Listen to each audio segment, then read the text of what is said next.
Let's talk about the intermediate value theorem. This theorem and what goes with it will complete your notes for section 2.5 in our textbook. So I have on the screen here just the statement of the intermediate value theorem. So pause this video for as long as you need to get this written down. I will just keep talking though. So the theorem says, suppose f is continuous on the interval AB. These brackets mean all the numbers from A to B, including A and B. So it's continuous at the edges. For any number capital N between f of A and f of B, there exists a C in between the A and B values, such that f of C equals N. Now, there's a couple of different ways to think about what this theorem is telling us. What it's saying is that as long as your function is continuous on your closed interval, you can pick any y value that's between the start and ending y values. And there's going to be an x who actually has a point that lands at that y value. Okay, so let's actually investigate what the continuity has to do with that. I have these two graphs kind of ready to be our examples here. So the graph on the left is continuous on the interval AB, no funny business. And the graph on the right is not continuous on the interval AB. So in this graph on the left, f of A is about this height right here. And then f of B is that height right there, which is maybe just about here. Okay, so because this function is continuous on the entire closed interval, we know that if we pick any y value in this window, there's going to be at least one x value guaranteed that actually uses that y. There's no y that could get skipped by the curve because the only way you can skip a y value is if you discontinuous.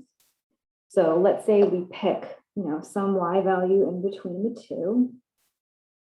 Let's say way up here. Let's say I pick this capital N that is definitely between f of A and f of B. So we're guaranteed that there's at least one point. And in fact, you can kind of track over to the curve right about here. It looks like C, my scale is a little bit off here, but it looks like the C value would be right about here, which is the X that has that as a Y. Now, this property where you can pick any Y value between your start and ending ones, and there's always somebody who hits it, that's not guaranteed if your function is not continuous on the interval. So let's say we have an interval, but we're not continuous on it. So we have this one discontinuity right here between A and B where there's a jump in the graph. So f of A is about right here. F of B is right here. And you can see there's definitely some numbers between f of A and f of B that nobody actually uses as a y value here. So I could pick, let's say, this n value right here. And there's absolutely no part of this curve that actually uses it. So this property doesn't seem particularly impressive or important, but this is one of those sneaky theorems that is actually really important in calculus. It's used to kind of prove a lot of other important things, kind of to build up some of the foundation of calculus. All right, so I have one example that kind of just puts numbers on it instead of a picture. And then we'll talk about one other thing you can use this to do. So let's say you have a function f of x. You know it's continuous. I'm going to abbreviate continuous CTS. Let's say you know it's continuous on the interval 0, 10. So this means all of the x values from 0 to 10, including the edge point. And let's say you know that f of 0 is 5, and you know that f of 10 is 53. So these are your starting and ending points of this function. I'm not going to actually provide the formula because we don't need that for the rest of this.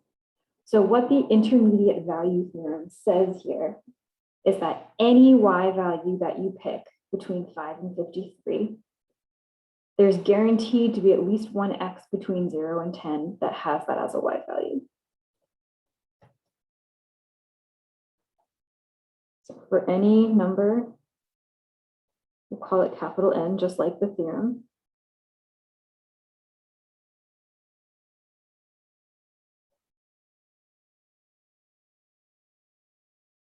For any number N between 5 and 53, there is at least one. It's possible that there's more, but there's at least one X in the interval 0, 10, We use parentheses here as opposed to brackets to say x is not one of the edges. It's actually going to be a number between 0 and 10.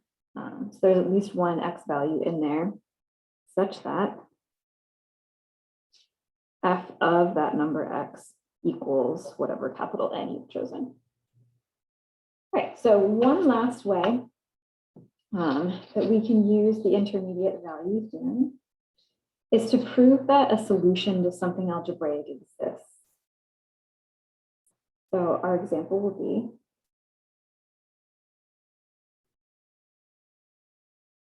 show there is a solution to 4x cubed minus 6x squared plus 3x minus 2 equals 0. So this is an algebraic equation that looks pretty gross. When you have a cubic set equal to a number, it's not usually particularly obvious if there is a solution. Oh, sorry, I didn't finish my sentence. Hang on. So show there is a solution to this on the interval 1, 2. There we go. That's important. Okay, so even if we can kind of argue that there is a solution here, the fact that it's between the numbers 1 and 2 is not particularly obvious here. So we can use the intermediate value theorem to help us kind of show that that must be true. Thinking about 0 as the capital N. So we're going to want this to be the f of x in the theorem, and that to be the capital N. So because this is a polynomial, we know that it's continuous everywhere. So the intermediate value theorem applies, particularly on this interval 1 to 2. So if we know it's continuous on 1 to 2, we know that from the intermediate value theorem, any number between f of 1 and f of 2 is going to have an output.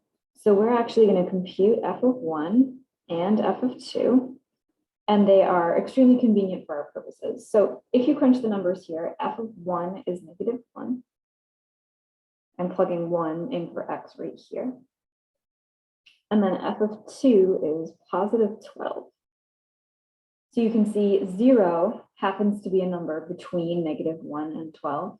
So the intermediate value theorem guarantees that there is at least one solution to this between these two inputs.